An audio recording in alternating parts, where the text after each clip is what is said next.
Capítulo 11. Tenho olhos grandes para vê-la bem, gritou o lobo de ferro. Tenho patas grandes para agarrá-la e abraçá-la. Tudo que eu tenho é grande, tudo mesmo. Você logo verá. Por que me olha assim? Está me estranhando, menina? Por que você não responde? A bruxa sorriu. Tenho uma surpresa para você. Florence Delano e Surpresa, de Contos e Lendas.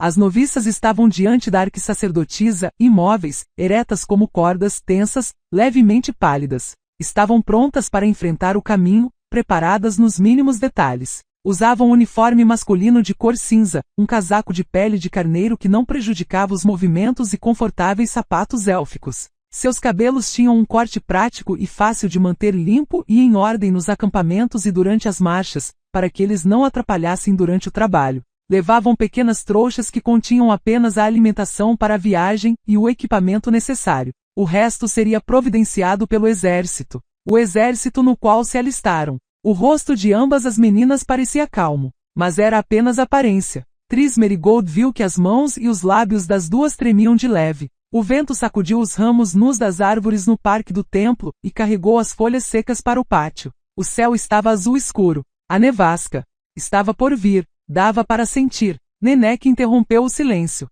Já designaram um posto para vocês? Para mim ainda não, balbuciou Eorneide. Por enquanto permanecerei hibernada no acampamento nas cercanias de Vizin. O comissário do alistamento disse que na primavera chegarão lá as unidades dos mercenários do norte. Vou ser enfermeira numa delas. E quanto a mim, Iola II sorriu palidamente, já me designaram um posto na cirurgia castrense, sob o comando do Sr. Milo Vanderbeck. Espero que não me causem vergonha. Nenek fitou as duas com um olhar ameaçador. Espero que não tragam desonra a mim, nem ao templo, muito menos ao nome da grande Melitele. Com certeza não, mãe. E se cuidem. Sim, mãe. Vocês ficarão exaustas ajudando os feridos, terão muitas noites sem sono. Ficarão com medo e cheias de dúvidas ao ver dor e morte. E nessas horas é fácil procurar alívio em narcóticos ou substâncias estimulantes. Tenham cuidado com isso. Sabemos, mãe. A guerra, o medo, a morte e o sangue. A arquissacerdotisa encarou as duas, também são uma consequência da frouxidão de costumes, e para alguns constituem um forte afrodisíaco.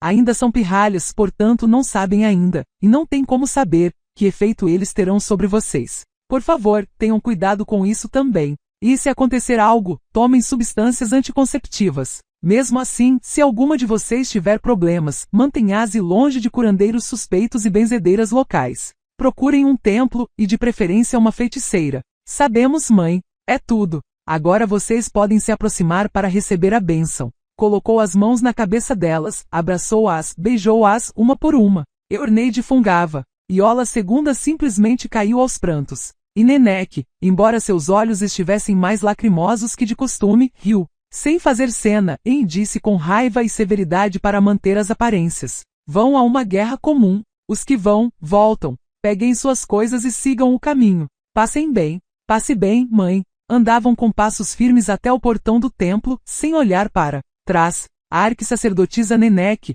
a feiticeira Tris Merigold e o escriba Jarry seguiam-nas com o olhar. Jarry pigarreava insistentemente para chamar a atenção das duas. O que foi? Nenek lançou-lhe um olhar de soslaio. Você permitiu. O rapaz estourou com amargura. Você deixou que elas, moças, se alistassem. E eu? Por que eu não posso? Por que tenho que continuar virando os pergaminhos empoeirados aqui, atrás desses muros? Não sou aleijado, nem covarde. É uma vergonha ficar no templo quando até meninas, essas moças, interrompeu a arquissacerdotisa, durante toda a juventude aprenderam a tratar, curar e cuidar dos doentes e feridos. Vão à guerra não movidas por patriotismo ou desejo de aventuras, mas porque haverá ali muitos feridos e doentes. Muito trabalho, dia e noite. Eorneide e Iola, Mirra, Kate, Prune, Débora e outras meninas são a nossa contribuição para esta guerra. O templo, que faz parte da sociedade, paga as dívidas à sociedade. Contribui para o exército e para a guerra com suas especialistas experientes. Você entende, Jarry? Especialistas. Não é qualquer bucha de canhão. Todos se alistam. Só os covardes ficam em casa. Está falando besteiras, Jarry, falou Tris com frieza. Você não entendeu nada. Eu quero ir para a guerra. A voz do rapaz ficou triste. Eu quero socorrer. Ciri, olhe só, debochou Nenek. Um cavaleiro errante quer ir em socorro da dama de seu coração, num cavalo branco. Calou-se diante do olhar da feiticeira. Já chega desse assunto, Jarry repreendeu o rapaz com o olhar. Eu já disse que não permito. Volte a seus livros. Estude. Seu futuro está nos estudos. Venha, Tris. Não podemos perder tempo. Na tela estendida diante do altar havia um pente de ossos, um anel barato, um livro numa moldura desgastada e uma fita azul celeste desbotada. Iola, primeira sacerdotisa que possuía o dom das profecias, estava ajoelhada e, debruçada sobre os objetos. Não se apresse, Iola avisou Nenek, que estava ao lado. Concentre-se, devagar. Não queremos uma profecia inteligente, tampouco um enigma de 1000 respostas. Queremos uma imagem clara. Use a aura desses objetos que pertenciam a Siri. Siri tocava neles. Use a aura. Devagar. Não tenha pressa. Lá fora um vendaval e uma nevasca cobriam tudo ao redor. O telhado e o pátio do templo rapidamente cobriram-se de neve. Era 19 de novembro. Lua cheia. Estou pronta, mãe, falou Iola primeira com sua voz melodiosa. Comece. Um instantinho. Tris levantou-se do banco num pulo e tirou dos ombros o casaco de chinchilas. Um momento, Nenek. Quero entrar em transe junto com ela. Não é seguro. Eu sei, mas quero ver com meus próprios olhos. Eu devo isso a ela. Siri, amo essa menina como se fosse minha irmã mais nova. Ela salvou minha vida em Caeden, arriscando a sua própria. De repente a voz da feiticeira ficou presa, exatamente como Jarry, arque-sacerdotisa, sacudiu a cabeça. Você quer correr para ajudar, à toa, a qualquer custo, sem saber onde e para quê.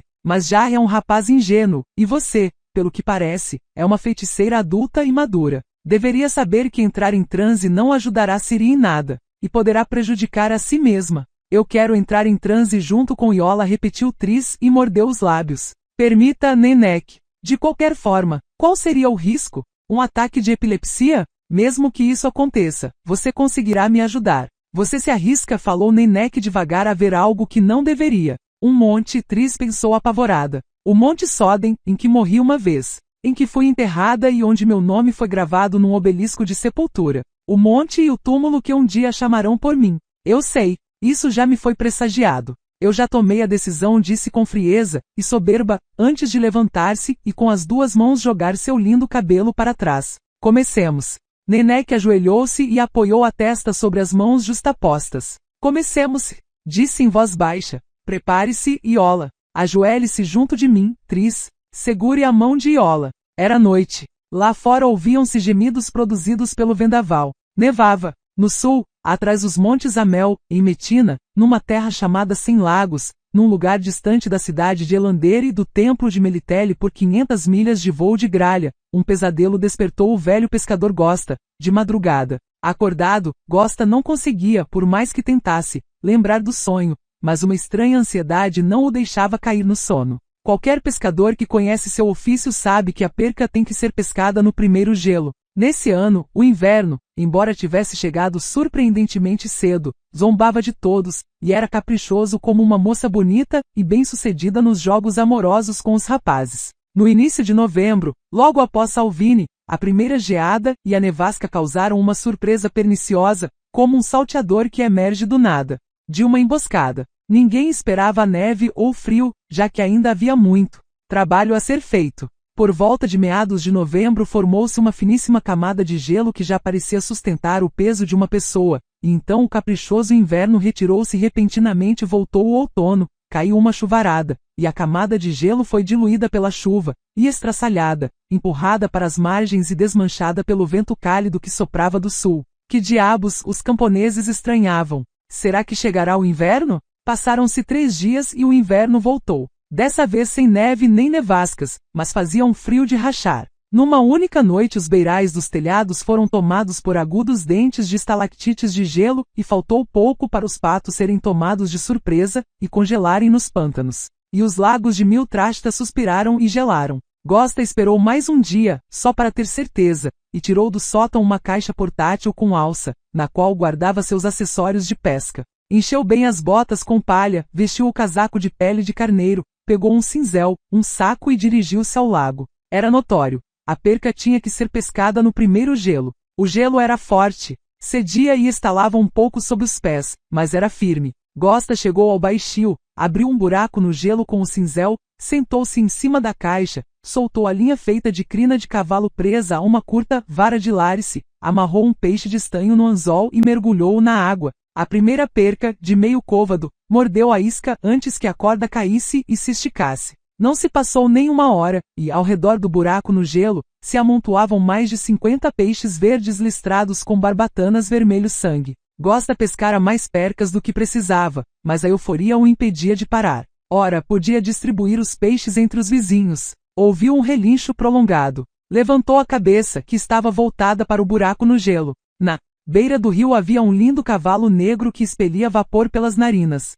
O cavaleiro vestia um casaco de pele de ratos salmiscarados, e tinha o rosto coberto com um cachecol. Gosta engoliu em seco. Era tarde para fugir. No fundo da alma esperava que o cavaleiro não se atrevesse a pisar com o cavalo no gelo fino. Continuou a mexer a vara mecanicamente e mais uma perca puxou a linha. O pescador sacou-a, retirou do anzol, jogou por cima do gelo. Com o canto do olho viu o cavaleiro descer do cavalo, amarrar as rédeas a um arbusto e ir em sua direção, pisando com cuidado na escorregadia película de gelo. A perca se remexia no gelo, esticava a barbatana espinhenta, mexia as brânquias. Gosta levantou-se e curvou-se para pegar o cinzel que podia servir de arma se fosse necessário. Não tenha medo, era uma garota. Agora, quando tirou o cachecol da cabeça, foi possível ver seu rosto, deformado por uma horrenda cicatriz. Carregava nas costas uma espada, ele viu a empunhadura de belíssimo acabamento, que apareceu por trás do ombro. Não lhe causarei nenhum mal, disse baixinho.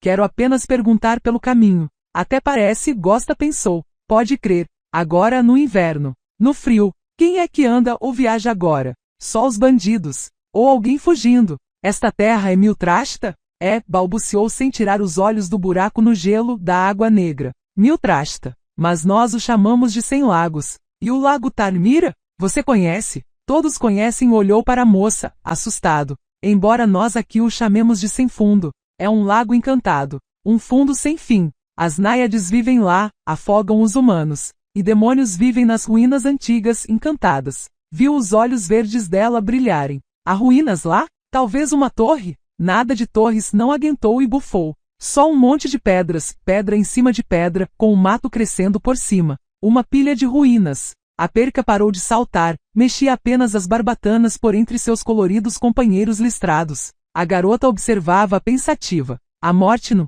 gelo, disse, tem algo de encantador. Hein? Qual é a distância até esse lago com ruínas? Por onde devo ir? Respondeu. Mostrou. Até desenhou o caminho no gelo, fazendo um mapa com a ponta afiada do cinzel. Siri acenava com a cabeça, decorando. Na beira do lago a égua batia os cascos contra o solo congelado, bufava, soltava vapor pelas narinas. Viu a garota afastar-se ao longo da margem esquerda do lago, galopar pelo espinhaço do precipício, entre bétulas e amieiros secos, por uma linda e maravilhosa floresta confeitada com geada. A égua negra corria veloz e com leveza, com uma graça indescritível. Quase não se ouvia a batida dos cascos no chão congelado. A neve cor de prata caía delicadamente dos galhos remexidos. Era como se um cavalo incomum, maravilhoso, cavalo espectro atravessasse a floresta confeitada e petrificada pela geada. Ou será que era mesmo um espectro? Um demônio sobre um cavalo demoníaco. Um demônio encarnado em uma garota de enormes olhos verdes e rosto deformado? Quem, salvo o demônio, viaja no inverno e pergunta como chegar às ruínas encantadas? Gosta retirou com rapidez sua instalação de pescador. Foi para casa, andando pela floresta. O caminho era mais longo, mas o juízo e o instinto o alertaram a não ir pela estrada e não chamar a atenção. A garota, apesar de todas as aparências, não era um espectro, era um ser humano, era o que lhe dizia a razão. A égua negra não era um espectro, apenas um cavalo. E aqueles que atravessam os ermos sozinhos a cavalo, ainda mais no inverno, em geral estão sendo perseguidos. Uma hora depois uma perseguição de 14 cavalos galopou pela estrada. Riense chacoalhou o estojo de prata mais uma vez, xingou e o bateu com raiva contra o cepilho da sela, mas o Xenovox não emitia nenhum som, como se estivesse encantado. Uma merda, comentou Bonhart friamente. Quebrou uma bugiganga da feira. Ou será que Vilgefortz está demonstrando o apreço que tem por nós? Stefan Selin acrescentou. Riense ergueu a cabeça e fitou os dois com um olhar malicioso. Graças a esta bugiganga da feira, afirmou com ironia, estamos seguindo o rastro, e não o perderemos. Graças ao Sr. Vilgefortz sabemos para onde a garota vai. Sabemos aonde vamos e o que precisamos fazer. Acho que isso já é muito em comparação com o que vocês conseguiram no mês passado. Não fale tanto. Ei, Boreias! O que os rastros apontam? Boreias Mu endireitou-se e tossiu. Esteve aqui há 1 hora. Quando pode, tenta correr, mas é um terreno difícil. Mesmo cavalgando naquela égua excepcional, está a apenas 5 ou 6 milhas à nossa frente. Então ela está se enfiando por entre esses lagos, resmungou Selene. Vilgefortz tinha razão e eu não acreditava no que ele dizia. Eu também não, admitiu Bonhart. Mas só até ontem, quando os camponeses confirmaram que à margem do rio Tarnmira realmente havia uma construção mágica. Os cavalos relinchavam, soltavam vapor. Pelas narinas. Coruja lançou um olhar pelo ombro esquerdo, para Joanna Selborne. Não estava gostando da expressão facial da telepata nos últimos dias. Estou ficando nervoso, pensou. Esta perseguição nos cansou física e psiquicamente. Está na hora de acabar com isso. Está na hora mesmo. Sentiu calafrios nas costas. Lembrou-se do sonho que teve na noite anterior. Chega! Acordou. Chega de meditação. Aos cavalos. Boreias Mu pendia da sela, procurava rastros. Não era fácil. A terra estava completamente congelada, dura, e a neve, poeirenta, soprada com rapidez pelo vento, mantinha-se apenas nas fendas e gretas. Era lá que Boreias procurava as marcas das ferraduras da égua negra. Precisava prestar muita atenção para não perder o rastro, especialmente agora, quando a voz vinda do estojo mágico silenciou, parou de dar conselhos e orientações. Estava esgotado. E aflito. Perseguiam a garota fazia 3 semanas, desde Salvini, desde o massacre em Dundari. Quase 3 semanas cavalgando. Perseguindo-a sem parar. E ninguém afrouxava, nem a égua negra, nem a garota que a montava, ninguém diminuía o passo. Boreias Mu procurava os rastros. Não conseguia parar de pensar no sonho que tivera na noite anterior. Sonhou que estava se afogando. As águas negras fechavam sobre sua cabeça, e ele caía até o fundo. A água gelada penetrava em sua garganta e seus pulmões. Embora estivesse muito frio, acordou suado, molhado, quente. Já chega, pensou, suspenso na cela, procurando os rastros. Está mais do que na hora de acabar com isso. Mestre, está me ouvindo? Mestre, o Xenovox silenciou como se tivesse sido encantado. Riense chacoalhou os ombros e assoprou nas mãos geladas. O frio penetrava em sua nuca e suas costas. A região lombar e o dorso doíam, e cada movimento mais intenso do cavalo o lembrava disso. Não tinha nem força para xingar. Quase 3 semanas cavalgando, numa perseguição ininterrupta, num frio de rachar, e nos últimos dias em temperaturas insuportáveis.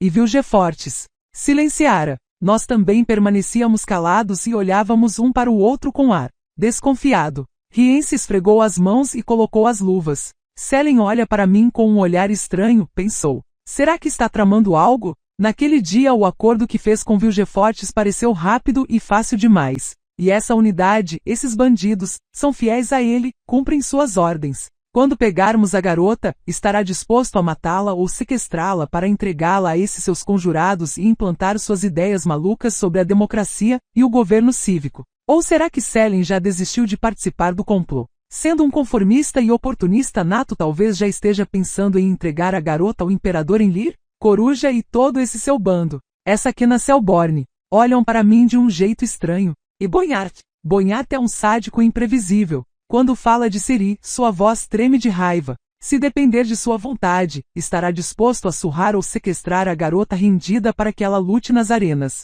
Ele não levará o acordo a sério. Especialmente agora, quando Vilgefortz tirou o Xenovox de dentro da camisa. Mestre, está me ouvindo? Sou eu, Riense. O aparelho silenciara. Riense não estava com vontade nem de xingar. Vilgefortz silenciara. Selene e Riense fizeram um pacto com ele. E daqui a 1 ou 2 dias, quando conseguirmos apanhar a garota, pode ser que o pacto já tenha sido dissolvido. E então pode ser que eu leve uma facada na garganta. Ou que seja levado para Nilfgaard amarrado com cordas, como prova e testemunho da lealdade de Coruja. Droga! Vilgefortz silenciara. Não nos dá conselhos. Não aponta o caminho. Não esclarece as dúvidas com sua voz calma e racional, que chega às profundezas da alma. Permanece em silêncio. O Xenovox está avariado. Será que é por causa do frio? Ou talvez Selene tenha razão? Talvez Vilgefortz esteja ocupado com outra coisa e na verdade não se preocupe conosco ou com o nosso destino.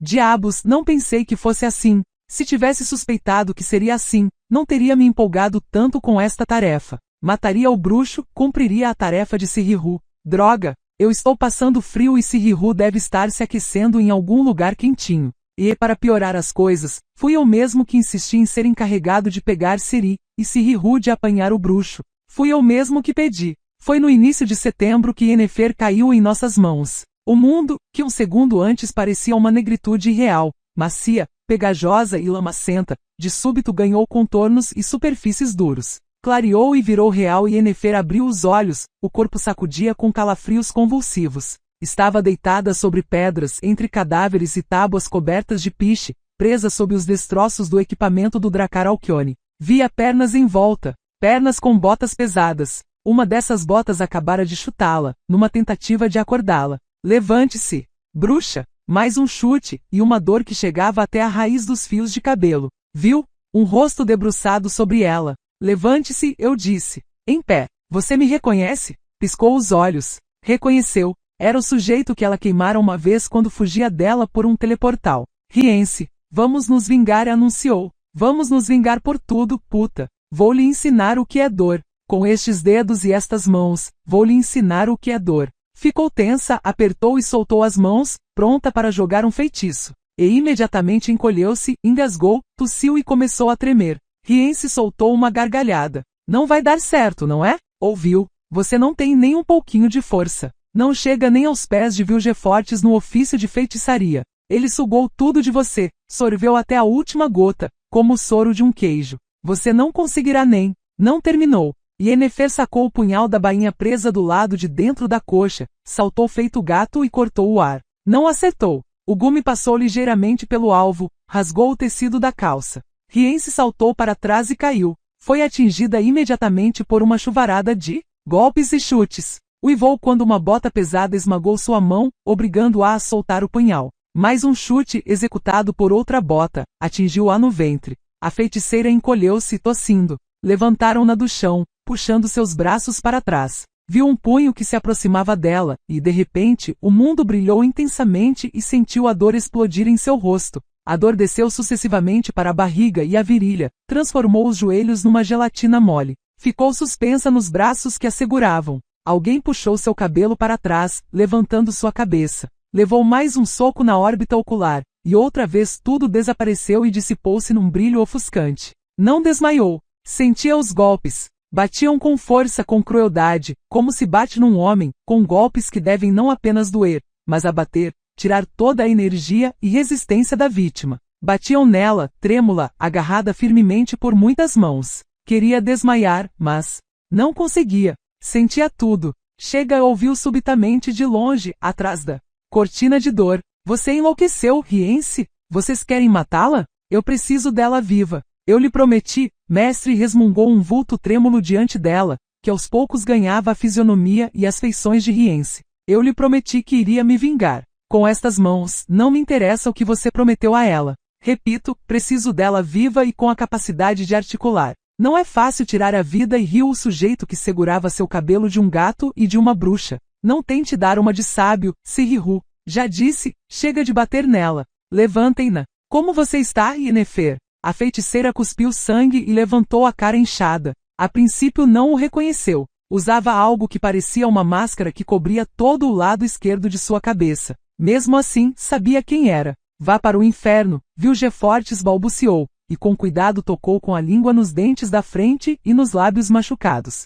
Como você avalia meu encanto? Você gostou do jeito que a levantei do mar junto com esse barquinho? Gostou do voo? Com que encantos você se protegeu para sobreviver à queda? Vá para o inferno. Tirem essa estrela de seu pescoço e levem-na ao laboratório. Não podemos perder tempo. Foi arrastada, puxada, em alguns trechos carregada. A destroçada Alkyone estava largada numa planície cheia de pedras junto de outras carcaças de barcos com as costelas eriçadas, parecendo monstros marinhos. Crash estava certo, pensou. O desaparecimento misterioso dos barcos no abismo de Sedna não foi causado por catástrofes naturais. Deuses, Paveta e Dum, à distância, despontavam no céu nublado cumes de montanhas que dominavam a planície. Depois havia muros, portões, claustros, lajes, escadas. Tudo muito estranho, desproporcionalmente grande. Havia ainda poucos indícios que a ajudassem a se dar conta de onde estava, que lugar era aquele aonde o feitiço a levara. Seu rosto inchava, dificultando ainda mais a observação. O único sentido que providenciava informações era o olfato. Sentiu momentaneamente o formol, o éter, o álcool e a magia. Eram odores de laboratório. Foi colocada brutalmente numa cadeira de aço. Seus pulsos e tornozelos foram presos com algemas frias e apertadas. Antes que as mandíbulas de aço do torno apertassem suas têmporas e imobilizassem sua cabeça, conseguiu lançar um olhar pela espaçosa sala intensamente iluminada. Viu mais uma cadeira, uma estranha construção de aço num pedestal de pedra. Pois ouviu a voz de Vilgefortz, que estava atrás dela. Esta cadeira é para sua Ciri. Espera há muito tempo e está muito ansiosa. Assim como eu. Ouvia-o de perto, sentia até sua respiração. Enfiava agulhas no couro cabeludo, prendia algo nas suas orelhas. Em seguida pôs-se diante dela e tirou a máscara. Yennefer soltou um som involuntário de repulsa. Isto aqui é a obra de sua Ciri, disse apontando para seu rosto. Antes um exemplo de beleza clássica, agora estava massacrado de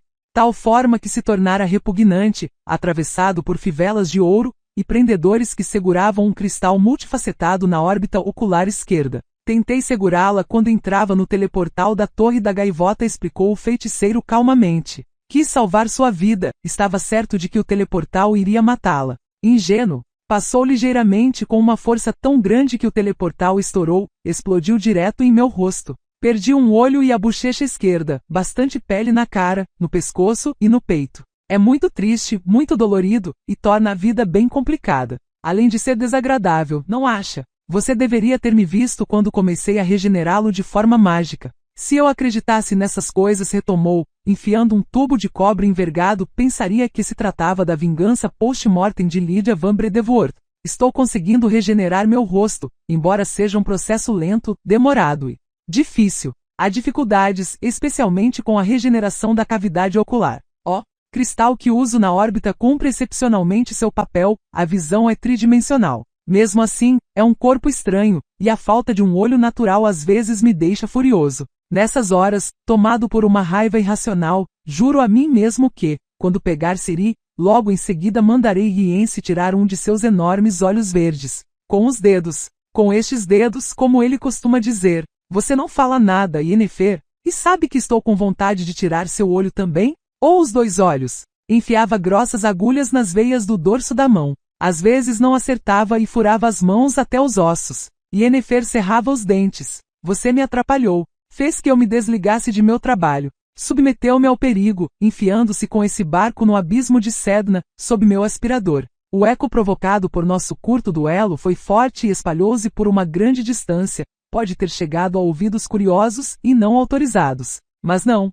Consegui me segurar. Só de pensar que poderia ter você aqui e ligá-la a meu escaneador, foi tentador demais para mim. Pois você não acha enfiou mais uma agulha que caí em sua provocação, não é? Que engoli a isca. Não, Yennefer. Se acha isso, você confunde o céu com o reflexo das estrelas na superfície de uma lagoa. Você me rastreava e eu a rastreava. Ao sair para o abismo, você simplesmente facilitou minha tarefa. Pois veja que eu mesmo não consigo escanear Ciri, apesar deste aparelho admirável. A menina nasceu com fortes mecanismos de defesa, uma poderosa aura antimágica. Afinal, trata-se do sangue antigo. Mesmo assim, meus superescaneadores deveriam detectá-la. Mas não a detectam. Yennefer já estava toda envolta numa rede de fios de prata e cobre, coberta com um andaime de tubos de prata e de porcelana. Nos suportes alocados junto da cadeira oscilavam recipientes de vidro com líquidos transparentes. Por isso pensei Vilgefortz enfiou outro tubo em seu nariz, dessa vez de vidro, que a única maneira de escanear seria por meio da sonda empática. Mas para isso eu precisava de alguém que tivesse um contato emocional suficientemente forte e construísse uma matriz empática, digamos, através de um neologismo, um tipo de algoritmo de sentimentos e simpatia mútuos. Pensei no bruxo, mas o bruxo desapareceu. Além disso, os bruxos são médios fracos. Eu ia mandar sequestrar Tris Merigold, nossa 14ª do monte. Pensei em sequestrar Nenek de Elander, mas quando soube que você, Yennefer de Vengerber, estava prestes a cair em minhas mãos, realmente, não poderia contar com algo mais propício. Ligada a esta aparelhagem, você escaneará Ciri para mim. Contudo, a operação precisa de sua cooperação. Como você mesma sabe, existem métodos para forçar alguém a cooperar. Claro, retomou, limpando as mãos, você merece alguns esclarecimentos. Por exemplo, Como e de onde soube sobre o sangue antigo? Sobre a herança de Lara Dorrin? O que realmente é esse gene? E como Ciri tem a posse dele? Quem é que o passou a ela? Como vou tirá-lo dela e com que fim vou usá-lo? Como funciona o aspirador de Sedna? Quem foi sugado por ele? O que fiz com essas pessoas e por quê? São muitas perguntas, não são? Que pena que não temos tempo suficiente para que eu possa contar-lhe tudo, esclarecer tudo. Tenho certeza de que você ficaria surpresa com alguns dos fatos, Yennefer. Mas, como já disse, não temos tempo. Os elixires estão começando a funcionar, então está na hora de você começar a se concentrar. A feiticeira cerrou os dentes, sufocada por um gemido profundo, cortante, visceral. Eu sei, Vilgefortz acenou com a cabeça, aproximando um grande megascópio profissional. Uma tela e uma enorme bola de cristal posta sobre um tripé, envolta com uma teia de fios de prata. Eu sei, tudo isso é muito triste e muito doloroso. Quanto mais rápido você proceder ao escaneamento, mais rápido terminaremos. Vamos lá, Yennefer. Quero ver Ciri aqui. Nesta tela. Onde está, com quem está, o que faz, o que come, com quem e onde dorme. Yennefer soltou um grito horrendo, selvagem, desesperado. Dói, Vilgefortz adivinhou, fitando-a com o olho vivo e com o cristal morto. Com certeza dói. Escaneie, Yennefer. Não resista. Não se finja de heroína. Você sabe que não dá para aguentar essa dor, e as consequências de sua resistência podem ser trágicas. Terá um derrame, ficará paraplégica ou pode ser que até vire um vegetal. Escaneie. Cerrou as mandíbulas com tanta força que os dentes estalaram. Vamos lá, Yennefer, falou o feiticeiro com delicadeza. Faça isto pelo menos por mera curiosidade. Com certeza você tem curiosidade de saber como está sua pupila. Ou se está correndo algum risco. Talvez esteja precisando de ajuda? Você sabe bem que há muitas pessoas que desejam mal a Ciri e querem sua desgraça. Escaneie. Quando souber onde a garota está, eu a trarei para cá. Aqui estará. Segura. Aqui ninguém vai achá-la. Ninguém. Sua voz era quente e melodiosa. Escaneie, Yennefer. Escaneie. Por favor. Eu lhe dou minha palavra. Tirarei de Ciri aquilo que preciso e depois soltarei vocês duas. Juro. Yennefer cerrou os dentes com mais força. Um fio de sangue correu em seu queixo. Vilgefortz levantou-se bruscamente e acenou com a mão. Riem-se. Yennefer sentiu um aparelho apertar sua mão e seus dedos. Às vezes, disse Vilgefortz, debruçando-se sobre ela, onde a magia, os elixires e as drogas não fazem efeito sobre os resistentes, a velha, boa, comum e clássica dor dá resultado. Não me force a fazer isso. Escaneie. Vá para o inferno, Vilgefortz. Aperte os parafusos, riem-se. Devagar. Vilgefortz olhou para o corpo inerte arrastado em direção às escadas que levavam ao subsolo. Depois levantou os olhos e procurou Rience e Ciri.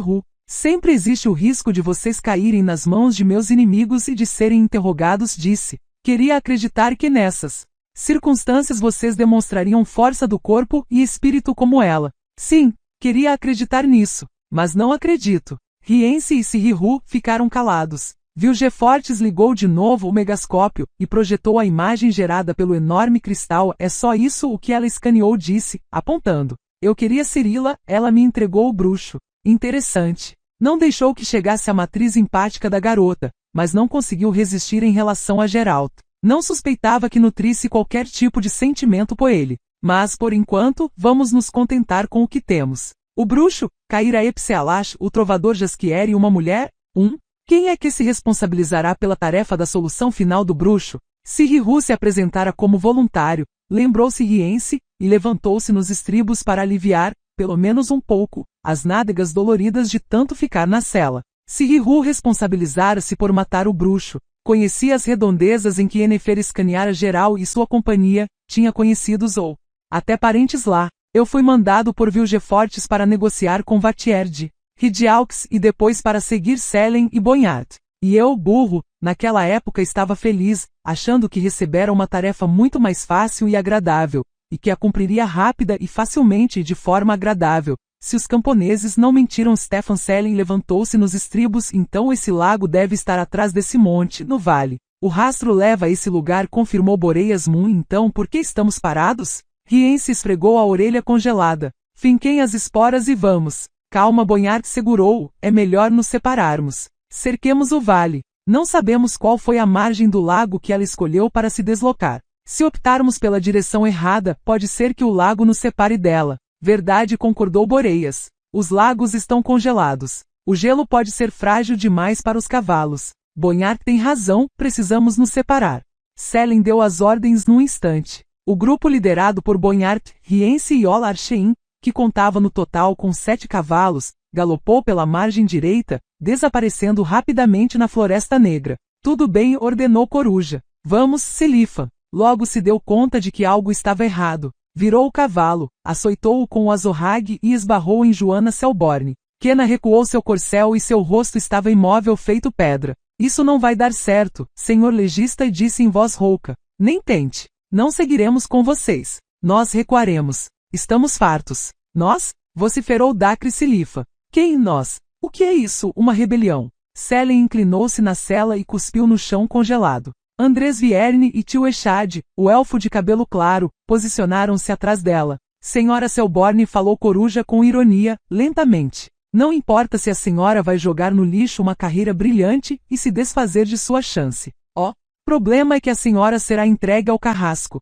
junto com esses burros que a apoiaram. O que se enforca não se afoga, respondeu Kenna filosoficamente. E não nos ameace com o carrasco, senhor legista, pois não sabemos quem está mais próximo do cadafalso, nós ou o senhor. É isso que você acha? Os olhos de Coruja brilharam. Você se certificou disso depois de escutar astuciosamente os pensamentos de alguém? Eu achava que você era mais inteligente. Mas vejo que é burra, mulher. Quem está comigo sempre ganha, quem está contra mim sempre perde. Lembre-se disso. Mesmo que você me considere derrotado, eu ainda conseguirei mandá-la para o cadafalso. Vocês todos estão ouvindo? Mandarei arrancar carne viva de seus ossos com ferro em brasa. Só se morre uma vez, senhor legista, disse tio Echad em tom suave. Vocês escolheram seu caminho, nós escolhemos o nosso. Os dois caminhos são arriscados e incertos. E não se sabe o que o destino nos reservou. Não somos cachorros. Kenna ergueu a cabeça com orgulho para o senhor nos soltar atrás dessa garota, senhor Selin. E não deixaremos que acabem conosco como se fossemos cachorros, como aconteceu com Neratin Seca. Chega de papo. Recuemos. Boreias, venha conosco. Não, o rastreador acenou com a cabeça num gesto de negativa e limpou a testa com o gorro de pele. Passem bem, desejo-lhes sorte, mas eu fico. Estou a serviço. Jurei. A quem? Kenna franziu as sobrancelhas. Ao imperador ou à coruja? Ou ao feiticeiro cuja voz ressoa de dentro do estojo? Sou soldado, cumprindo o serviço. Esperem, gritou do Criel, aparecendo de trás de Dacre Silifa. Eu vou com vocês. Também estou farto. Ontem à noite sonhei com minha própria morte. Não quero morrer em nome desse caso suspeito e maldito. Traidores, gritou Dacre, e enrubesceu feito uma cereja. Parecia que ia jorrar sangue negro de seu rosto. Traidores, cães malditos. Calha a boca, Coruja ainda olhava para Kenna, e seus olhos eram tão nojentos quanto os do pássaro do qual derivava seu apelido. Você ouviu? Bem, eles escolheram o caminho. Não vale a pena gritar ou gastar saliva. Mas prometo que um dia ainda nos encontraremos. Talvez no mesmo cadafalso, falou Kenna sem ironia. Já que você, Selin, não será enforcado com os príncipes. Será enforcado conosco, com a ralé. Mas tem razão, não vale a pena gastar saliva. Vamos, passe bem, Boreias. Passe bem, senhor Silifa. Dacre cuspiu por cima das orelhas do cavalo. E não tenho mais nada para acrescentar. Joanna Selborne ergueu a cabeça com orgulho, e tirou a mecha negra de sua testa. Além do que já falei aqui, meritíssimo tribunal. O presidente do tribunal olhava para ela com soberba. Seu rosto estava enigmático. Tinha olhos cinzentos, cheios de bondade. Não tenho nada a perder, Kenna pensou. Vou tentar. Quem não arrisca não petisca. Não vou apodrecer na cidadela e esperar a morte chegar. Coruja não jogava palavras ao vento, estava prestes a se vingar até post-mortem. Vou arriscar, talvez não notem. Quem não arrisca, pôs a mão sobre o nariz como se estivesse esfregando, mirou nos olhos cinzentos do presidente do tribunal. Guardas, disse o presidente do tribunal, por favor, levem a testemunha Joanna Selborne de volta para... Deteve-se e tossiu. Subitamente, o suor cobriu sua testa. Para a chancelaria encerrou, fungando com força, para preencher os documentos apropriados. E soltem-na. O tribunal já não precisará da testemunha Selborne. Kenna limpou sorrateiramente a gota de sangue que caíra de seu nariz. Lançou um sorriso cheio de graça e agradeceu com uma mesura delicada. Desertaram. Repetiu Bonhart, incrédulo. Mais homens desertaram. E simplesmente partiram? Selin, você permitiu? Se eles nos entregarem, começou Riense, mas Coruja o interrompeu. Não vão nos entregar, pois não vão arriscar perder a própria cabeça. E além disso, o que eu poderia ter feito para impedir? Criel juntou-se a eles, só Dacre e Mun é que ficaram comigo, e eles estavam em 4. 4 falou Bonhar de forma gourenta, não são muitos. Deixe só a gente alcançar a garota que eu o seguirei, e alimentarei as gralhas com seus cadáveres, em nome de certos princípios. Mas precisamos alcançar a garota primeiro, interrompeu Coruja, apressando o lobuno com o azorrague. Boreias, preste atenção aos rastros. Uma camada espessa de névoa cobria o vale, mas sabiam que lá embaixo ficava um lago, porque em Miltrasta havia um lago em cada vale. Esse, no entanto, ao qual conduziam as pegadas da égua negra, era certamente aquele que procuravam, que Vilgefortes mandou que procurasse. Aquele que havia descrito com detalhes e cujo nome lhes revelou, Tarnmira. O lago era estreito, não mais longo que a distância de um tiro de arco, em forma de meia-lua, levemente curvado entre encostas altas e íngremes cobertas de abetos negros, polvilhados maravilhosamente com neve branca. As encostas estavam envoltas num silêncio absoluto. Até as gralhas, cujo grasnar agourento os acompanhava no caminho havia alguns dias, silenciaram. Este é o lado sul, afirmou Bonhart. Se o feiticeiro não vacilou e não se enganou, a torre mágica fica no lado norte. Boreias, preste atenção às pegadas. Se perdermos, o lago nos separará dela. Está bem nítido, gritou Boreias Mun lá de baixo. E fresco, leva até o lago. Vamos rápido. Selin dominou o lobuno, que estava relutante por causa da encosta íngreme. Para baixo. Desceram pela encosta com cuidado, segurando os cavalos que bufavam. Passaram pelos arbustos negros, secos e congelados que bloqueavam o acesso à margem. O alazão de Bonhart adentrou no gelo. Pisava com cuidado e quebrava com um estalo as caniças secas que se eriçavam por sobre a superfície brilhosa de gelo, que rebentou com um estrondo sob os cascos do cavalo, produzindo compridas fendas estreladas. Para trás, Bonhart puxou as rédeas e recuou o corcel ofegante para a margem. Desçam dos cavalos. A superfície de gelo é fina, mas só perto da margem, entre os arbustos avaliou Dacre Silifa, batendo no gelo com o salto da bota. Mas mesmo assim até aqui tem por volta de 1,5 polegadas. Sustentará os cavalos tranquilamente, não há o que temer. As palavras abafaram um palavrão e o relincho dos cavalos. O lobuno de Selin escorregou, caiu sentado escarranchado. Selin fincou as esporas, soltou mais um palavrão, mas dessa vez o xingamento foi acompanhado pelo estalo do gelo que rebentava. O lobuno bateu os cascos de frente, e os de trás, presos, ficaram enganchados, quebrando o gelo e agitando a água escura que jorrava sob ele. Coruja desceu da sela num salto, puxou as rédeas, mas escorregou e caiu prostrado. Por um milagre, evitou cair debaixo das ferraduras de seu próprio cavalo. Os 2 Gilmerianos, Ola Archein e Bert Brigden, que também haviam descido dos corcéis, ajudaram-no a levantar-se e arrastaram o lobuno, que relinchava, à margem do lago. Desçam dos cavalos. Rapazes, repetiu Bonhart com os olhos fixos na névoa que cobria o lago. Não. Podemos arriscar. Vamos alcançá-la andando. Ela também desceu do cavalo, também vai andando. É verdade, confirmou Boreias Mun, apontando para o lago. Dá para ver. Só junto da margem, abaixo dos galhos suspensos, é que a superfície de gelo era lisa e semi-transparente como o vidro escuro de uma garrafa. Viam-se, por baixo dela, plantas e algas marrons. Mais adiante, no centro, o gelo estava coberto de uma finíssima película de neve molhada e sobre ela, onde a neblina permitia enxergar, apareciam pegadas. Vamos alcançá-la! Gritou Riense em euforia, amarrando as rédeas num galho cortado. Não é tão esperta como parece. Foi andando pelo gelo. Foi pelo gelo, pelo meio do lago. Se tivesse escolhido uma das margens ou a floresta, não seria fácil pegá-la. Pelo meio do lago, repetiu Bonhart. Parecia pensativo. Pois é mais fácil e rápido chegar a essa torre pelo meio do lago. Essa torre sobre a qual Vilgefortes falou. Ela sabe. Disso. Mun. Qual é a distância que nos separa dela? Boreias Mun, que já estava sobre o lago, ajoelhou-se sobre a pegada, curvou-se, examinou. Meia hora avaliou. Não mais do que isso. O rastro ainda exala calor, mas não está disforme, dá para ver todos os pregos da sola do sapato. O lago, murmurou Bonhart, tentando atravessar a neblina com a vista, mas em vão, estende-se ao norte por mais de 5 milhas. Foi o que Vilgefortes falou. Se a menina está meia hora à nossa frente, então está a uma distância de mais ou menos 1 milha. No gelo escorregadio, Mun acenou com a cabeça num gesto de incredulidade. Nem isso. No máximo 6 ou 7 léguas. Melhor ainda. Vamos, repetiu Coruja. Para o gelo e rápido. Andavam ofegantes. A proximidade da presa os excitava, enchia de euforia, feito um narcótico. Não vai fugir de nós. É só não perder o rastro, tomara que não nos engane nesta neblina branca e espessa que nem leite.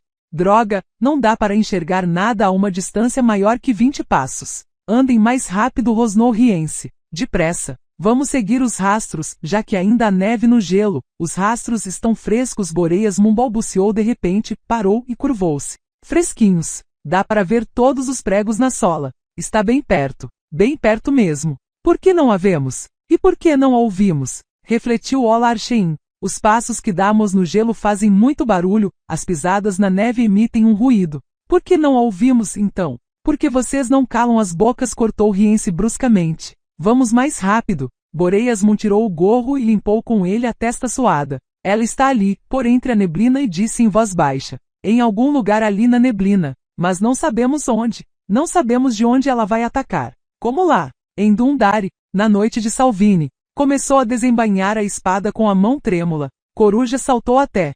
Ele segurou seus braços e os sacudiu com força. Calha a boca, seu burro. Rosnou. Mas era tarde demais.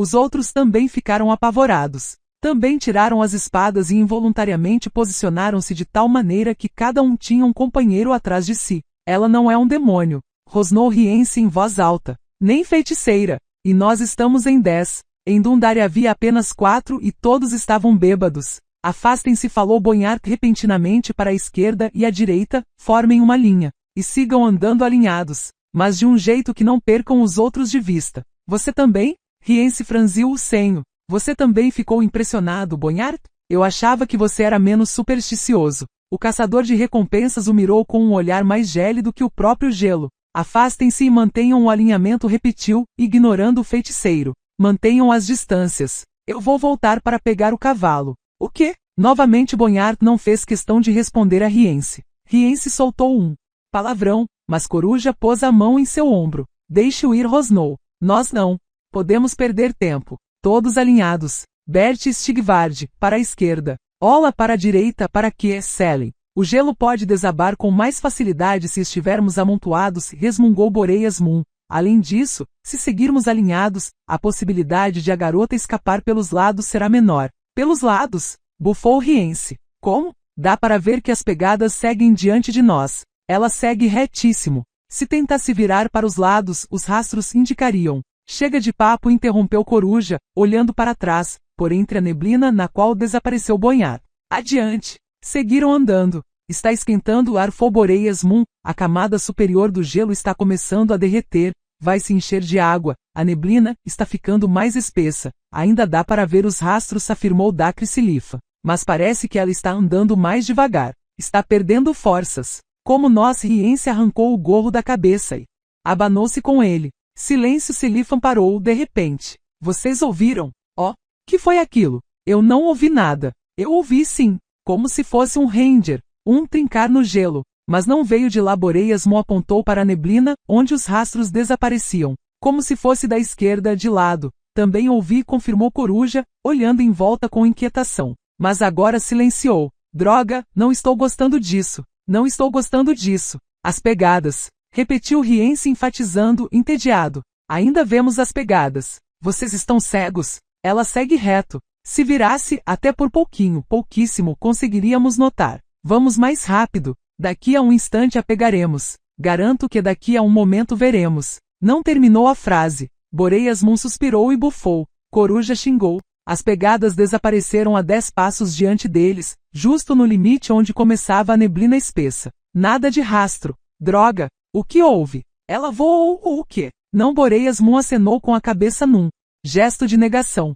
Não voou. Pior. Riense soltou um sórdido palavrão apontando para as marcas de corte na superfície do gelo. Patins rosnou, involuntariamente fechando os punhos. Ela calçou patins. Agora vai voar pelo gelo como o vento. Não vamos conseguir apanhá-la. Onde diabos está Bonhart? Não conseguiremos alcançar a menina sem os cavalos. Boreias-Moon pigarreou em voz alta, bufou. Selen desabotoou o casaco devagar, deixando à mostra a bandoleira com uma fileira de óreos que se estendia transversalmente em seu peito. Não precisaremos persegui-la, disse com frieza. Ela é que vai nos alcançar. Temo que não precisemos esperar muito. Você está louco? Bonhart previu isso. Por isso voltou para pegar o cavalo. Sabia que a garota estava nos levando a uma emboscada. Cuidado! Prestem atenção ao Ranger de patins no gelo. Dacre Silifa empalideceu. Foi possível notar, apesar de suas bochechas coradas por causa do frio. Gente! Gritou. Cuidado! Fiquem atentos. E mantenham-se juntos. Juntos! Não se percam na neblina. Cale-se! Berrou Coruja. Silêncio! Silêncio absoluto, senão não conseguiremos. Ouviram. Um grito curto ressoou na neblina, da ponta esquerda. E um ranger agudo e áspero dos patins, que os deixou arrepiados. Bert! Berrou Coruja. Bert! O que houve aí? Ouviram um grito incompreensível e logo em seguida Bert Brigden emergiu da neblina. Corria com todas as forças. Escorregou quando já estava perto, caiu esfregando a barriga no gelo. Ela pegou. Stigvard explicou ofegante e levantou-se com dificuldade. Cortou, voando. Com tanta rapidez, que mal conseguia enxergá-la. Bruxa! Coruja soltou um palavrão. Silifa e Moon davam voltas, os dois com a espada nas mãos, esbugalhando os olhos para tentar enxergar na neblina. Um ranger, outro, mais um, rápido, ritmado, e nítido, cada vez mais nítido. De onde vem esse som? Boreas Moon berrou, girando,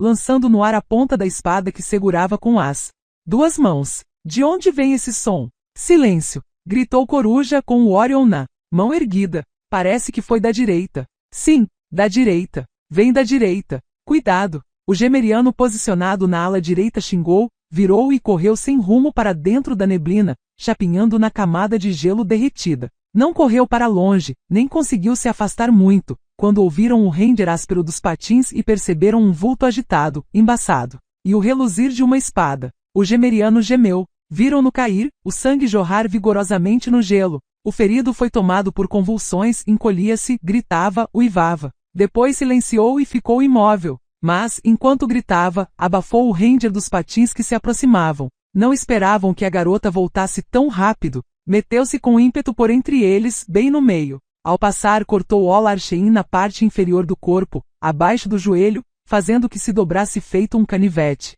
Girou, executando uma pirueta, e cobriu Boreas Moon com um granizo de partículas de gelo miúdas e lancinantes. Selen saltou para trás, escorregou, agarrou a manga de Rience.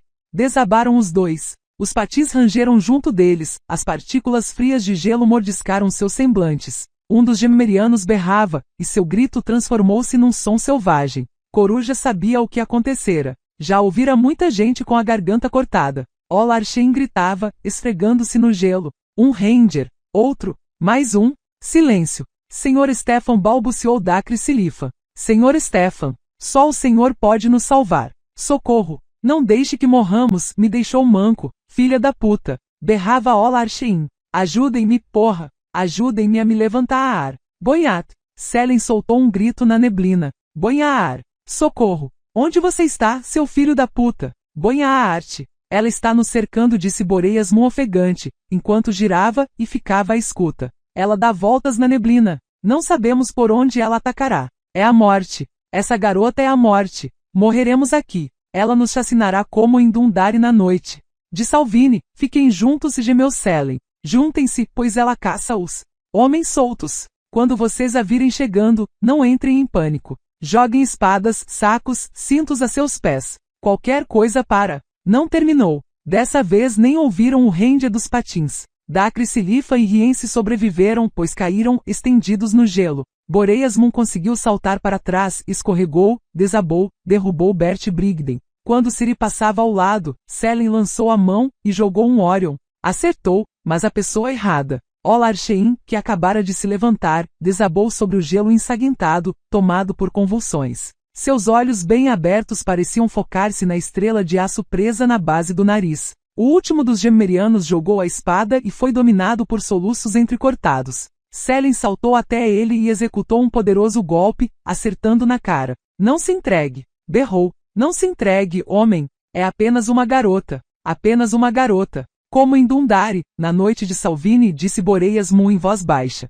Não conseguiremos sair deste gelo, deste lago. Ouçam, ouçam bem. Vocês ouvirão a morte se aproximar. Selen levantou a espada do gemeriano e tentou enfiá-la na mão de Boreias, que continuava a soluçar, mas sem efeito. O gemeriano, que tremia tomado por espasmos, olhava para ele com um olhar torpe. Coruja soltou a espada e saltou até Rience. Faça alguma coisa, mago! Berrou, sacudindo-o pelos ombros. O pavor lhe dava mais força, e embora Rience fosse mais alto, mais pesado e mais forte, sacudia-se nas mãos de Coruja feito uma boneca de pano. Faça algo! Chame esse seu todo-poderoso Vilgefortes. Ou faça magia, você próprio. Faça magia, feitiços, invoque os espíritos, conjure os demônios. Faça algo, qualquer coisa, seu babaca, seu frangalho de merda. Faça algo antes que essa demonia mate a todos. O eco de seu grito rolou pelas encostas arborizadas.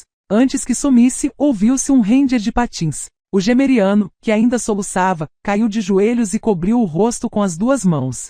Bert Brigden gemeu, jogou a espada no chão e desatou a correr. Escorregou, caiu, e por algum tempo fugiu de quatro, feito cachorro. Rience. O feiticeiro soltou um palavrão, ergueu a mão. Sua mão e voz tremiam ao proferir o encanto. Mas conseguiu, embora não totalmente. O fino relâmpago flamejante que se soltou de seus dedos cortou o gelo, e fez que a superfície estourasse, mas não horizontalmente, do jeito que se esperava, para barrar o caminho de Ciri, que se aproximava. O gelo rachou verticalmente, abrindo-se num poderoso estalo. A água negra jorrou, produzindo um estrondo. A fenda, que aumentava rapidamente, foi se aproximando de Dacre Silifan, que olhava espantado. Para os lados, vociferou Selen. Fujaam! Era tarde. A fenda chegou até Dacre Silifan, por entre suas pernas, e abriu com violência. O gelo quebrou feito vidro, partiu-se em grandes pedaços. Dacre perdeu o equilíbrio, a água abafou seu berro. Boreias!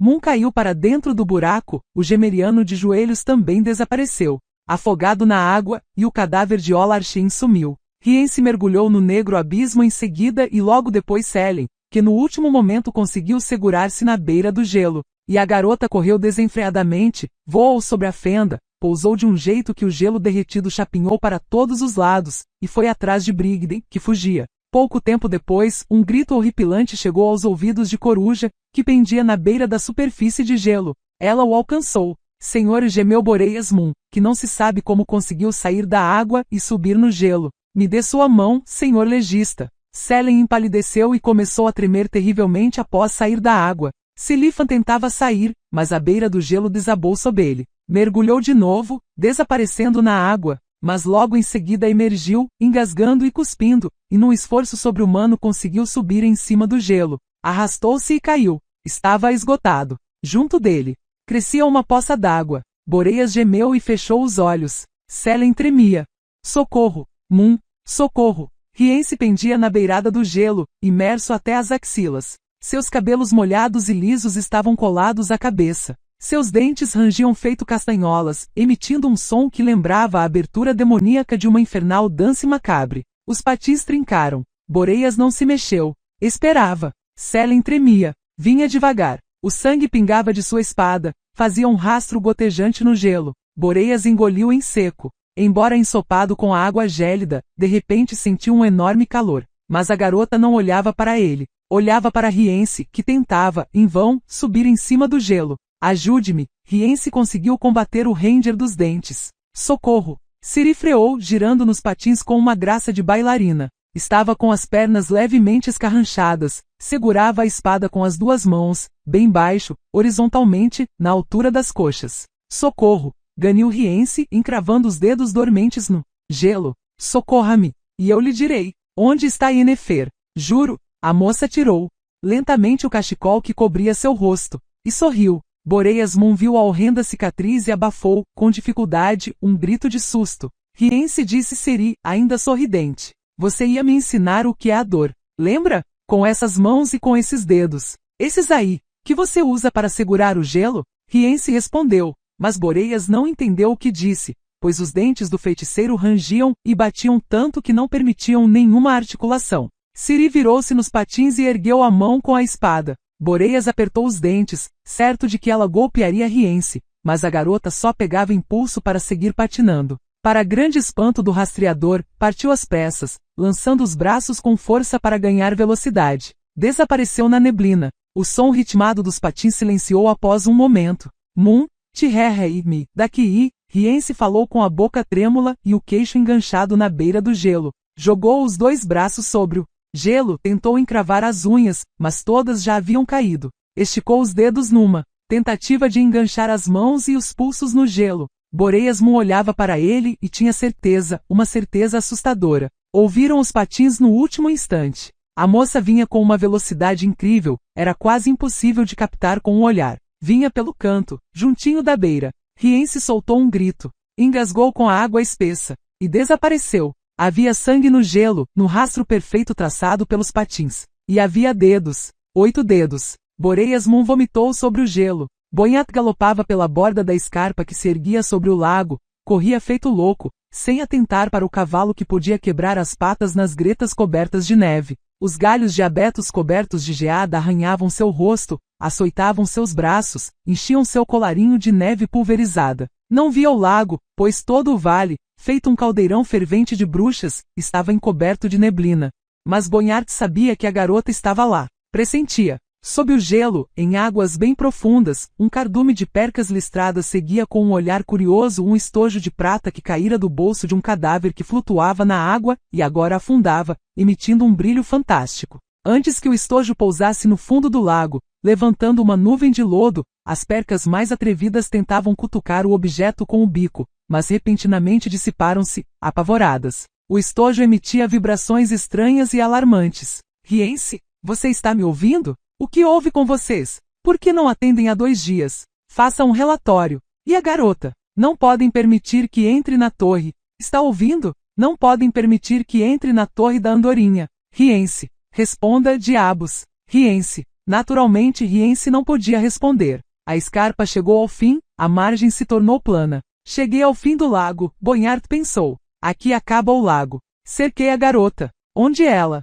está? E onde está essa maldita torre? Subitamente a cortina formada pela neblina rebentou, levantou-se, e foi então que a viu. Estava justo diante dele, montada em sua égua negra. A bruxa pensou: comunica-se com esse animal. Mandou-o até o fim do lago e ordenou que esperasse. Mas nem isso vai ajudá-la. Preciso matá-la. Que Vilgefortz se dane. Eu preciso matá-la. Primeiro, vou fazer que ela me implore para poupar sua vida. E depois vou matá-la. Berrou, fincou as esporas no cavalo e lançou-se num galope desenfreado. De repente deu-se conta de que havia perdido, que ela o havia enganado. Menos de 1 milha o separava dela, mas de uma camada de gelo finíssimo. Estava do outro lado do lago. A meia-lua agora estava na direção contrária e a menina, que cavalgava pela borda interna da meia-lua, estava muito mais perto da extremidade do lago. Bonhat soltou um palavrão, puxou as rédeas e direcionou o cavalo para o gelo. Vá, Kelpie! A terra congelada salpicava sob os cascos da égua negra.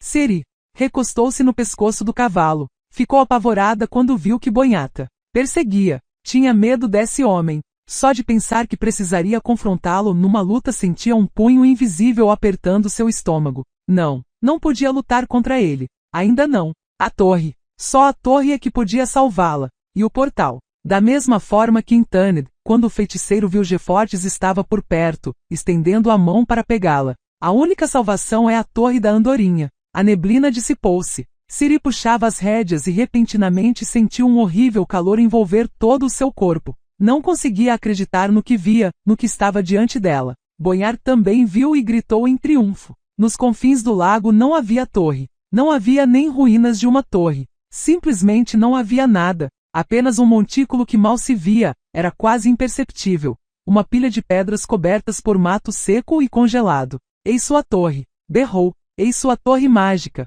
Eis sua salvação. Uma pilha de pedras. Parecia que ela não ouvia nem via. Chegou mais perto do montículo junto com a égua, sobre as pedras, empilhadas. Ergueu ambas as mãos para o alto como se estivesse maldizendo os céus por aquilo que encontrava. Eu falei, berrou Bonhart, fincando as esporas em seu alazão, que você é minha, e que faria com você aquilo que quisesse, e que ninguém me atrapalharia. Nem os humanos, nem os deuses, nem o diabo, nem os demônios, nem as torres encantadas. Você é minha, bruxa. As ferraduras do alazão ressoavam no gelo. Subitamente a neblina ficou mais espessa, agitou-se sob a rajada do vento, que começou a soprar vindo não se sabe de onde. O alazão relinchou e dançou, mostrou os dentes no freio. Bonhart inclinou-se para trás na sela, puxou as rédeas com toda a força, pois o cavalo se agitava, sacudia a cabeça, batia os cascos e escorregava no gelo. Diante dele, entre ele e a beira do lago onde estava Ciri, dançava um unicórnio branco como a neve, empinado,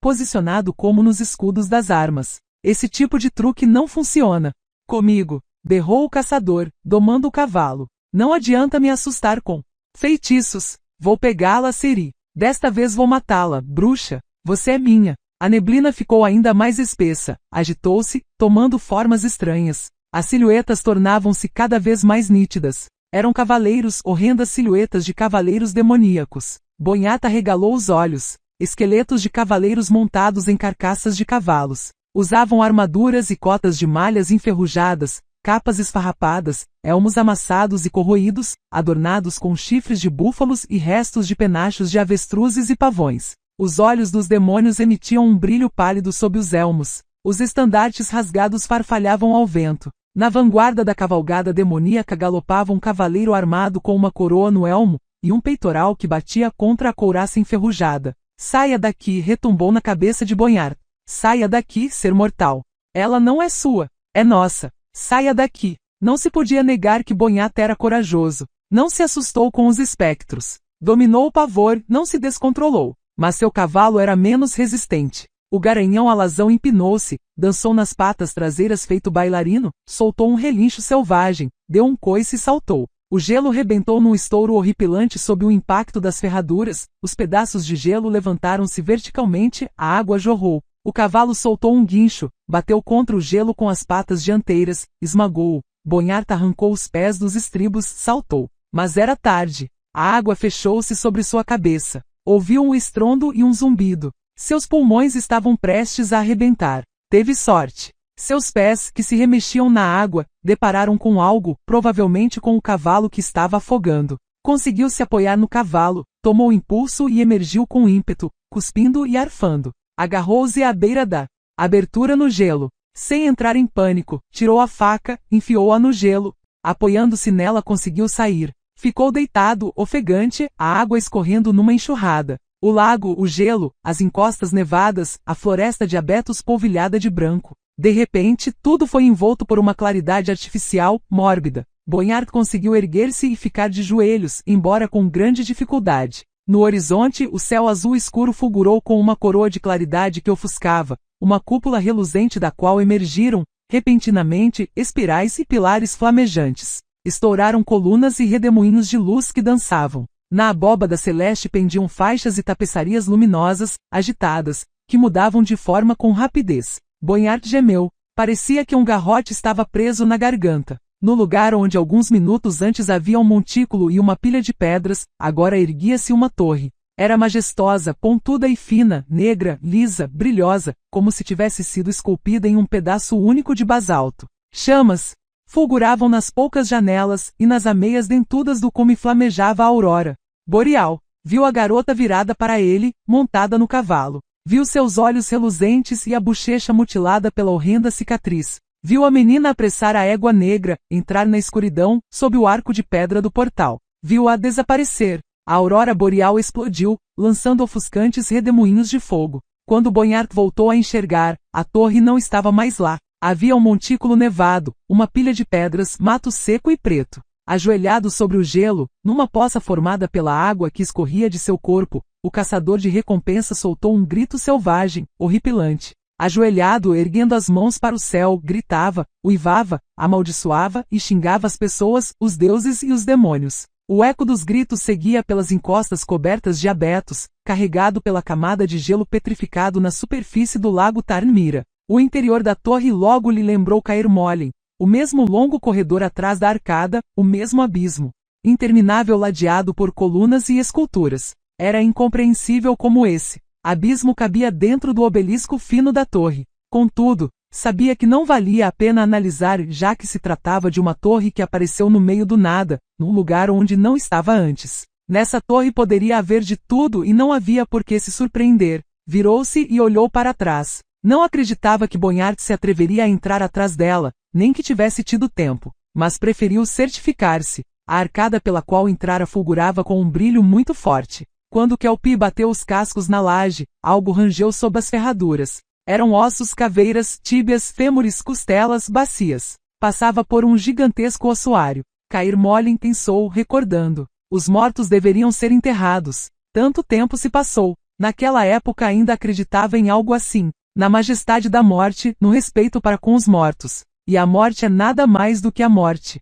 E o morto é apenas um cadáver frio. Não importa onde jaz, onde seus ossos se transformam em pó. Entrou na escuridão, sob as arcadas, por entre as colunas e esculturas. A escuridão ondeou feito fumaça. Suspiros e murmúrios insistentes, encantamentos sussurrados encheram seus ouvidos. Subitamente uma claridade reluziu diante dela e abriu-se uma porta gigantesca. Portas abriam-se uma atrás da outra, uma infinidade de portas pesadas que se abriam em silêncio. Kelpie andava tinindo as ferraduras na laje. Repentinamente, a geometria das paredes, arcadas e colunas foi interrompida de uma forma tão abrupta que Ciri sentiu tontura. Tinha a impressão de que estava dentro de uma forma geométrica multifacetada, um gigantesco octaedro. As portas continuavam a abrir-se, mas já não apontavam para um único caminho. Apontavam para uma infinidade de caminhos e possibilidades. E Ciri começou a ver uma mulher de cabelos negros que segura a mão de uma menina de cabelos cinzentos. A menina tem medo, teme a escuridão, os sussurros que aumentam na negridão,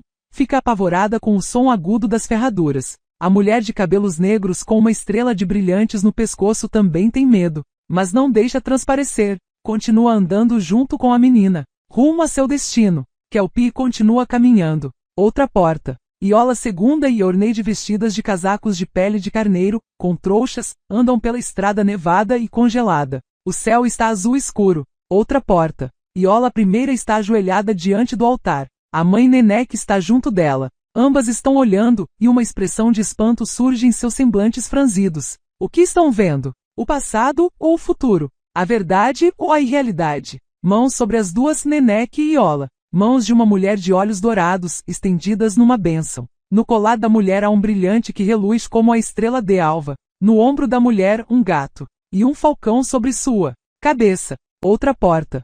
Tris Merigold segura seu lindo cabelo castanho, sacudido e emaranhado pelas rajadas de vento. Não há como fugir do vento, nada protege do vento. Não aqui, não no topo de um monte. Uma longa fileira infinita de vultos entra no monte. Figuras. Vão devagar. Alguns viram o rosto em sua direção. Conhece-as, Vesemir, Skel, Lambert, Coen, Yarpen Zigrin e Pauli Dalberg. Fábio Sachs, Jarry, Tissaia de Vries, Mistre, Geralt. Outra porta. Yennefer, acorrentada, presa às paredes úmidas de uma masmorra. Suas mãos são uma massa de sangue coagulado. Seus negros cabelos estão desgrenhados, emaranhados. Os lábios cortados e inchados. Mas em seus olhos cor de violeta ainda ferve o desejo persistente de luta e resistência. Mãezinha, não se entregue. Aguente. Vou socorrê-la. Outra porta. Ciri vira a cabeça, com tristeza e vergonha. Geralt e uma mulher de olhos verdes e cabelo negro, curto. Ambos estão nus, entregues ao prazer mútuo. Ciri contém a adrenalina que aperta sua garganta. Apressa Kelpie. Os cascos retumbam. Sussurros ressoam na escuridão. Outra porta. Bem-vinda, Ciri. Visogota? Sabia que você ia conseguir, garota corajosa. Minha valente andorinha. Você conseguiu se safar bem, sem danos. Venci-os. Sobre o gelo. Surpreendi-os. Com os patins de sua filha. Eu estou falando de danos psíquicos. Venci o desejo de vingança.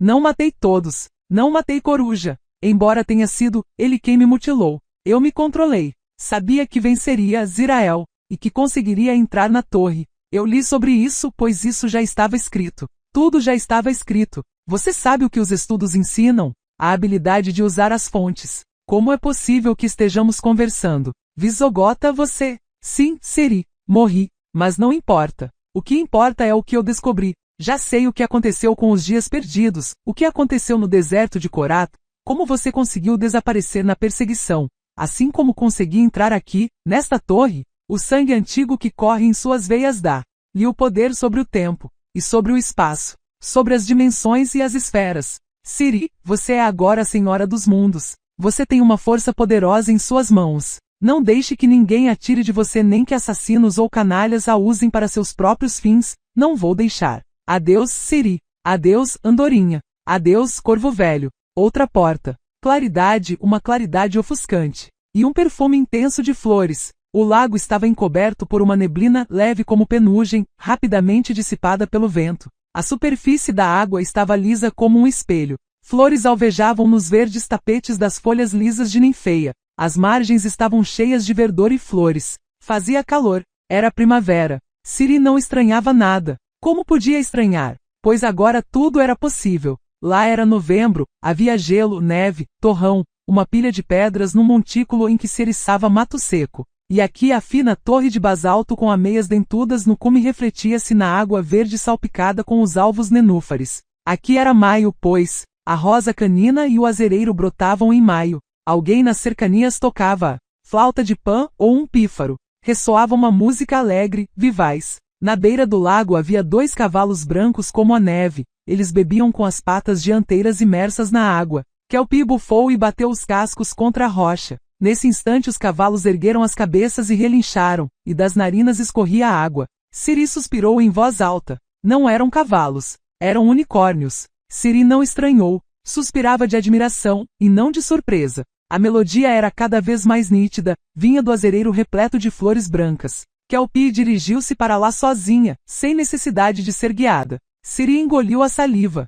Os 2 unicórnios, imóveis como estátuas, olhavam para ela, refletidos na superfície lisa da água, que parecia um espelho. Um elfo de cabelos claros, enormes olhos amendoados e rosto triangular estava sentado numa pedra redonda atrás do azereiro. Tocava, dedilhando os tubos da flauta de Pan. Embora visse Ciri e Kelpie, embora estivesse olhando para elas, não parava de tocar. As flores brancas exalavam um perfume intenso. Ciri nunca vira um azereiro de odor tão intenso. Não é nada estranho, pensou com absoluta lucidez, pois no mundo em que vivia até agora o odor dos azereiros simplesmente era diferente. Naquele mundo tudo era diferente. O elfo encerrou a melodia com um trilo alto e prolongado. Afastou a flauta da boca e levantou-se. Por que demorou tanto? Perguntou sorrindo. O que a deteve? Fim do livro 6.